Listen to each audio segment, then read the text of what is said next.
Open any map printed between 1500 and 1850 and you'll see it. Tartaria, sometimes spelled Tartary, a massive empire stretching from the Caspian Sea to the Pacific Ocean, covering nearly a third of Asia. It appears on Dutch maps, French maps, British maps, Russian maps, German cartographic records. For over 400 years, Tartaria was printed, reprinted and distributed across every major European mapping house. And then it vanished. Not slowly, not through gradual borders shifting or empires being absorbed. One moment Tartaria dominated Asian cartography, the next it was gone, erased from history books, scrubbed from encyclopedias, treated as if it never existed. Today, mainstream historians dismiss Tartaria as a geographic placeholder, a vague term Europeans used for unknown Central Asian territories. A cartographic mistake, a misunderstanding. But here's the problem with that explanation. Placeholders don't get their own flags, they don't get detailed city layouts. They don't appear with precise borders on military maps used for actual wars. And they certainly don't show up in official treaties signed by multiple empires. So what was Tartaria? Why did it appear on every map? And why does the official story insist it never existed? Let's investigate. Before we dive into the mystery, we need to understand what the maps actually show, not what modern historians say they show. What's physically printed on 400 years of cartographic records. The earliest references to Tartaria appear in the 13th century European texts, right after the Mongol invasions. Marco Polo mentions Tartary in his travels. Persian historians document interactions with Tartar peoples. Chinese records reference northern territories using similar naming conventions. But it's the maps that tell the real story. In 1570, Abraham Ortelius publishes the Theatrum Orbis Terrarum, one of the first modern atlases. Tartaria appears as a distinct region, not vague, not undefined. It has borders, it has cities marked. Kazan, Astrakhan, Samarkand. These aren't mythical places. They're real cities that still exist today. The Ortelius map shows Tartaria extending from the Volga River in the west to the Pacific Ocean in the east, from the Arctic Ocean in the north to the borders of Persia and China in the south. That's roughly 5 million square miles, larger than the entire Roman Empire at its peak. And Ortelius wasn't alone. In 1598, Jodocus Hondius produced a world map that shows Tartaria with even more detail. Major cities labelled, trade routes marked, mountain ranges drawn with surprising accuracy for the era. The Altai Mountains, the Tian Shan Range, the Pamir Highlands, all precisely positioned. By 1626, John Speed's atlas shows Tartary divided into multiple regions. Tartaria Magna, Tartaria Deserta, Chinese Tartary, Independent Tartary. Each section labelled, each with its own geographic features. Rivers, mountain ranges, trade routes. Speed's map includes something even more interesting. Illustrations, small drawings depicting Tartarian people. Their clothing, their customs. These aren't generic exotic foreigners' sketches. They show specific details, fur-lined coats, distinctive hats, riding equipment. Someone observed these people, documented them, drew them. The 1706 map by Nicolas de Fer shows Tartary with political subdivisions. The Khanate of Kazan, the Astrakhan Khanate, the Khanate of Sibir, each labelled as separate political entities within the larger Tartarian sphere. That's not how you label unknown territory. That's how you map a complex political landscape. The 1754 French atlas by Guillaume de Lille takes it further. Tartary now includes detailed annotations, population estimates, descriptions of government structures, notes on military capabilities. This isn't placeholder territory. This is intelligence gathering. De Lille's map includes a legend explaining the different types of Tartary. Free Tartary, he writes, is governed by independent Khans. Chinese Tartary falls under nominal Chinese control but maintains autonomy. Russian Tartary is contested between Moscow and local rulers. These aren't guesses. These are political assessments. And then there's the 1771 Encyclopaedia Britannica, first edition, volume 3. It includes a 7-page entry on Tartary, not a footnote, not a brief mention.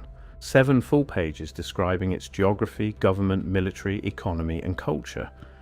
The entry describes Tartary as a vast country in the northern parts of Asia, bounded by Siberia on the north and west, by the Caspian Sea on the west, by Persia on the south, and by China on the east. That's not a vague placeholder, that's a detailed country profile. And here's where it gets interesting. These maps aren't consistent with the vague placeholder theory, because the borders change, they shift over time, they expand and contract like any other empire. Between 1600 and 1800, you can track Tartaria's territorial evolution across hundreds of maps, borders pushing west toward the Urals, eastern boundaries shifting along the Pacific coast. Placeholders don't evolve, mistakes don't show strategic movement, but empires do. The real question isn't whether Tartaria appeared on maps. It did, undeniably. The question is what it actually was. The mainstream explanation goes like this. Tartaria was a catch-all term Europeans used for the unknown regions of Central Asia, a geographic generalization. When Europeans didn't know who controlled a territory, they just labelled it Tartary and moved on. Sounds reasonable, except it doesn't match the evidence. First problem. The term Tartary doesn't just appear on European maps, it shows up in Russian records. The Russian Empire, which bordered these territories, used the term Tartaria in official documents. The 1720 census conducted under Peter the Great lists Tartar populations, not as foreigners, as subjects within specific administrative regions. Russian military maps from the 1700s show Tartary as a distinct entity, separate from Siberia, separate from Mongolia, separate from China. These are maps used for actual military campaigns. You don't put placeholder names on operational documents. Second problem, Tartaria appears in diplomatic treaties. The 1689 Treaty of Nerchinsk between Russia and China references Tartar territories as a third party. Not Russian, not Chinese. Tartar. The treaty negotiators knew the difference. They were drawing borders around actual political entities, not vague geographic zones. Third problem, the cities marked within Tartaria aren't unknown settlements. They're major trade hubs, Bukhara, Tashkent, Kashgar. These cities had established governments, minting their own coins, conducting international trade. European merchants travelled there, wrote about them, described their architecture, their markets, their rulers. So if Tartaria was just a placeholder for unknown Asia, why does every detail about its cities match historical records of real places with real governments? The counter-argument is that these were independent khanates and city-states that Europeans grouped together under one name for simplicity. Possible. But that doesn't explain why the maps show Tartaria as a unified political entity with consistent borders. It doesn't explain why 18th century encyclopedias describe Tartarian government structures, laws and military organizations as if they were centralized. And it really doesn't explain the flags. In 1783, a book titled The Present State of All Nations was published in London. It's a comprehensive encyclopedia of world governments. Volume 5 includes detailed descriptions of Tartary, not as a vague region, as a nation. It describes the Tartarian government as a confederation of tribes under a central authority. It lists their primary industries, trade goods, military strength, and it includes the Tartarian flag, a yellow banner with a black owl, specific, detailed, not generic. You don't make up flags for placeholders. But here's where the conspiracy deepens, because in the early 1800s something changes. The maps start shifting. Tartaria begins to shrink. By 1850 it's mostly gone. By 1870 it's completely erased. Replaced by Russian territories to the west, Qing dynasty lands to the east, and vague labels like Central Asia everywhere else. What happened between 1800 and 1870 that made a 400-year-old cartographic fixture disappear? The official explanation is simple: improved geographic knowledge. As European explorers mapped Asia more accurately, they realized Tartaria wasn't a unified empire, it was just a collection of tribes and khanates. So they updated the maps to reflect reality, except the timeline doesn't support that. Russian expansion into Central Asia happened gradually over 200 years, the conquest of Kazan in 1552, the annexation of Siberia throughout the 1600s. the slow absorption of the Central Asian Khanates in the 1700s and 1800s. None of this was sudden. None of it was a surprise discovery. So why did the maps keep showing Tartaria as a distinct entity for 300 years, while Russia was actively conquering those territories? Why did cartographers wait until the mid-1800s to suddenly correct their maps? And here's the part that makes people suspicious. The disappearance of Tartaria from maps coincides almost exactly with the rise of standardized public education in Europe and America. Before 1850, education was fragmented, localized, often tied to religious institutions. After 1850, governments took control. National curriculums, standardized textbooks, unified historical narratives. And in those standardized histories, Tartaria doesn't exist. The generation that grew up before 1850 would have seen Tartaria on every map in every library. The generation that grew up after 1850 never heard of it. One lifetime. Complete erasure. Coincidence or something else? Let's talk about the physical evidence.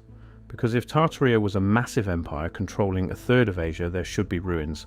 Architecture. Archaeological proof. And that's exactly what conspiracy theorists point to.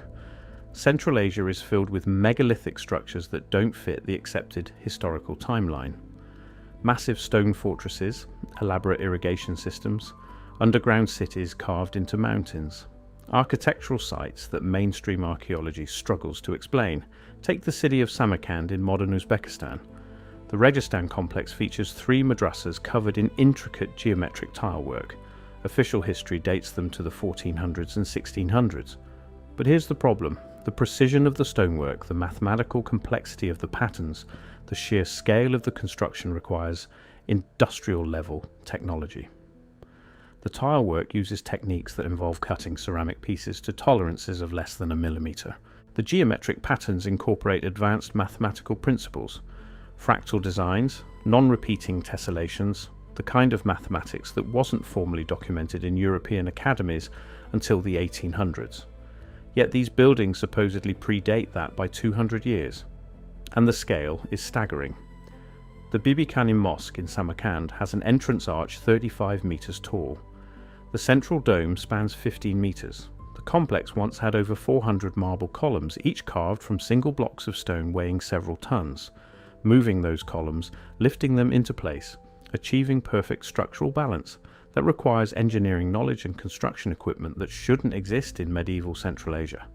Critics argue that the level of craftsmanship suggests techniques and tools that shouldn't exist in pre-industrial Central Asia. They point to similar anomalies in Bukhara, Khiva, and dozens of other sites across the region. Bukhara's Kalyan minaret stands 46 meters tall, built in 1127 supposedly. But the foundation goes down 10 meters into the earth. The brickwork uses a bonding technique that creates exceptional earthquake resistance. The tower has survived multiple major earthquakes that destroyed surrounding buildings. How did 12th century builders achieve seismic engineering that modern architects struggle to replicate? Then there's the Registan complex's earthquake resistance. Samarkand sits on a major fault line. The region experiences significant seismic activity. Yet these 600-year-old buildings remain structurally sound, while modern concrete structures nearby crack and fail. The secret appears to be in the foundation design. Deep interconnected supports that distribute stress. Flexible mortar that allows movement without collapse. Advanced engineering principles. Who taught medieval Central Asian builders earthquake-resistant construction techniques? Then there's the mystery of the star forts. Across Russia and Central Asia, you find fortress designs with perfect geometric star-shaped walls. These designs show up in Europe too, all dated to roughly the same period, the 1600s and 1700s, the exact time frame when Tartaria appears most prominently on maps. The star fort at Derbent in Dagestan features 12 pointed walls with mathematical precision. The angles are calculated to provide overlapping fields of fire while minimizing blind spots. That requires trigonometric knowledge and advanced surveying equipment. The Kremlin in Kazan has similar star fort architecture. Built in the 1500s, officially. but the design mirrors Italian Renaissance military architecture from the same period. How did construction techniques transfer from Italy to the middle of Russia? Did Italian engineers travel to Kazan? Or did local builders independently develop identical solutions? Mainstream historians explain star forts as a response to cannon warfare. The angled walls deflect artillery. Makes sense. Except some of these forts are located in regions with no recorded history of cannon battles, remote areas of Siberia, Central Asian steppes. Why build advanced military fortifications in places with no strategic military threat? The Siberian fort at Tobolsk features star fort design 2,000 kilometers from the nearest European settlement, built in 1587. Who was the threat? Nomadic tribes using bows and arrows? That doesn't require star fort architecture. You need star forts when facing organized armies with siege artillery, unless there was an organized army. An empire large enough and advanced enough to require defensive structures across an entire continent. And then there's the Great Wall of China. Standard history says it was built to keep northern invaders out, Mongols, nomadic tribes. But if you actually look at the wall, something doesn't add up. Parts of the wall have crenellations facing south, defensive positions aimed toward China, not away from it. The Zhuyongguan section near Beijing has arrow slits and defensive platforms facing both directions, north and south. That's not a wall designed to keep invaders out, that's a fortified border between two territories. Archaeological surveys show that portions of the wall in Inner Mongolia have foundations that predate the Ming dynasty reconstruction by centuries. Stones cut with techniques different from Ming-era construction, mortar compositions that don't match any known Chinese formula from that period. And some sections align perfectly with celestial markers. The wall follows longitude lines with precision that requires sophisticated astronomical knowledge and surveying tools. Why does a defensive barrier need astronomical alignment? Conspiracy theorists argue the wall wasn't built by China to keep invaders out. It was built by someone else to keep the Chinese in, or to mark a border between two empires, the Chinese Empire to the south, the Tartarian Empire to the north. Is there proof? Not definitive. But there are historical records of massive construction projects in northern China that don't match the official timeline. There are archaeological surveys showing wall sections that predate the commonly accepted Ming dynasty construction. And there are maps, lots of maps, showing the Great Wall as a border between China and Tartaria. Now let's address the elephant in the room. If Tartaria was real, where did all the people go? You can't erase an empire of millions without someone noticing. The conspiracy theory has an answer. And it's dark. In the early 1800s, a series of catastrophic events hit Central Asia. Earthquakes, floods, famines. The historical record documents them. What the record doesn't emphasize is the scale. Between 1812 and 1850, Central Asia experienced some of the worst natural disasters in recorded history. The 1812 earthquake in the Caucasus region, the massive flooding of the Aral Sea Basin in the 1820s, the Siberian famine of 1844. Each event killed hundreds of thousands. But let's look at the timeline more closely. The 1812 Caucasus earthquake didn't just hit one city. It devastated a 500-kilometer stretch along the Silk Road. Cities that had stood for centuries collapsed in minutes. Tashkent, Bukhara, Samarkand, all damaged. But here's what's strange. The destruction pattern doesn't match typical seismic activity. Buildings on one side of a city reduced to rubble. Buildings on the other side untouched. Earthquake experts today struggle to explain selective destruction on that scale. Then came the floods. Between 1822 and 1827, rivers across Central Asia burst their banks. The Sirdarya, the Amu Darya, the Irtish. Major waterways that had maintained stable courses for millennia suddenly shifted. Entire valleys flooded, agricultural regions destroyed, cities along trade routes abandoned. Russian records from 1826 describe unprecedented water levels that submerged towns along the Aral Sea. But there's no mention of unusual rainfall, no records of snowmelt floods from the mountains. The waters just appeared, and when it receded, the landscape had changed. Old channels filled in, new channels carved, as if someone had redrawn the map. The 1844 Siberian famine killed an estimated 1.3 million people. Official records blame crop failure, but contemporary accounts describe something else. Witnesses reported entire fields of grain dying overnight, not from drought, not from disease. The plants simply withered as if poisoned. Some researchers argue these weren't just natural disasters, they point to unusual patterns, earthquakes hitting major cities but leaving surrounding areas untouched, floods that destroyed urban centres but spared agricultural land, famines that decimated populations in specific regions while neighbouring areas remained stable. And there's the cholera epidemics. Between 1817 and 1860, 6 major cholera pandemics swept through Central Asia, each one coinciding with periods of political upheaval, each one targeting urban populations disproportionately. Historians attribute this to poor sanitation in crowded cities, but some researchers point out that cholera spreads through water supplies, and Central Asian cities had sophisticated water management systems, ancient underground kanats that brought clean water from mountain sources, systems that had worked for centuries. Why did they suddenly fail? All at once, across multiple cities, weather warfare, deliberate destruction, or just a string of bad luck? Here's what we know for sure. By 1850, Central Asian population records show dramatic declines. Entire cities depopulated, trade routes abandoned, political structures collapsed. The Russian census of 1857 shows population decreases of 40 to 60% across former Tartarian territories compared to estimates from 1800. That's millions of people gone in half a century. And right around that same time, Russia and China both launched aggressive expansion campaigns into these territories, not as conquerors facing resistance, as administrators moving into power vacuums. The official story is that Russian and Chinese expansion filled the void left by the collapse of independent khanates. But the timeline is suspiciously convenient. Disaster wipes out the population, empires expand, maps get redrawn, history gets rewritten. Russian military records show something interesting.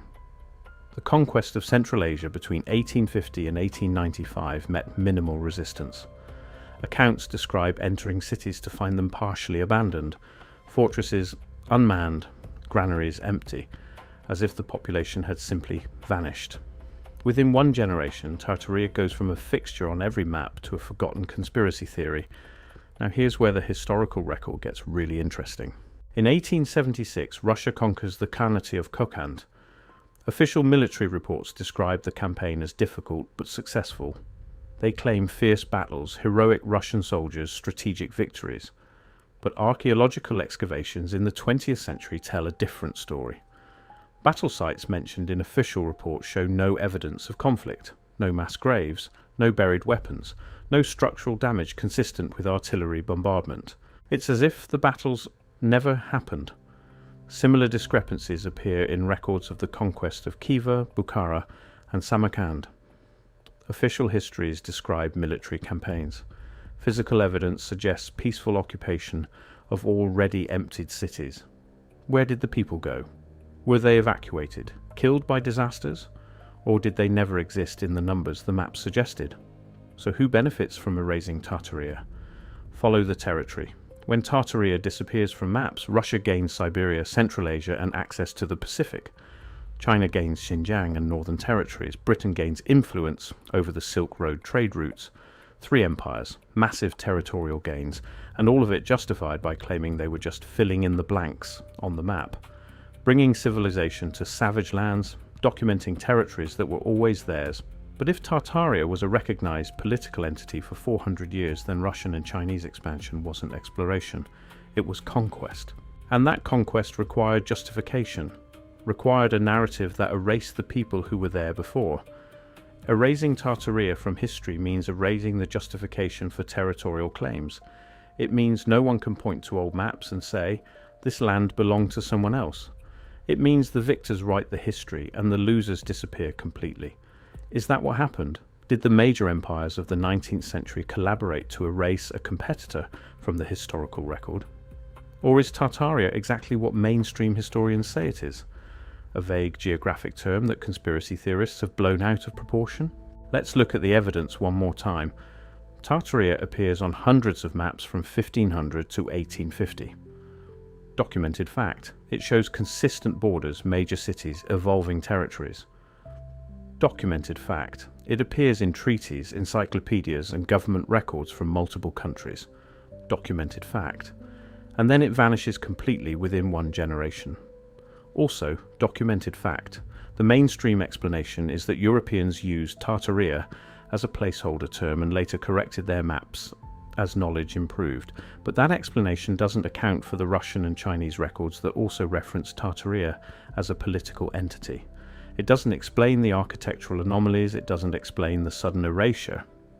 The conspiracy explanation is that Tartaria was a real empire that controlled Central Asia, and it was deliberately erased from history after a series of catastrophic events and territorial conquests by Russia and China. But that explanation requires a level of coordination and secrecy that seems implausible. So where does that leave us? Maybe the truth is somewhere in the middle. Maybe Tartaria was real, but not in the way conspiracy theorists imagine.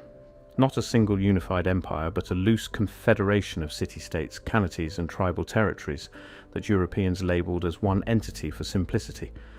A confederation that was powerful enough to appear on maps as a rival to Russia and China, but fragmented enough to collapse when disaster struck. And maybe that collapse was so complete, so devastating, that the surviving empires saw an opportunity. Not to erase history out of malice, but to simplify it.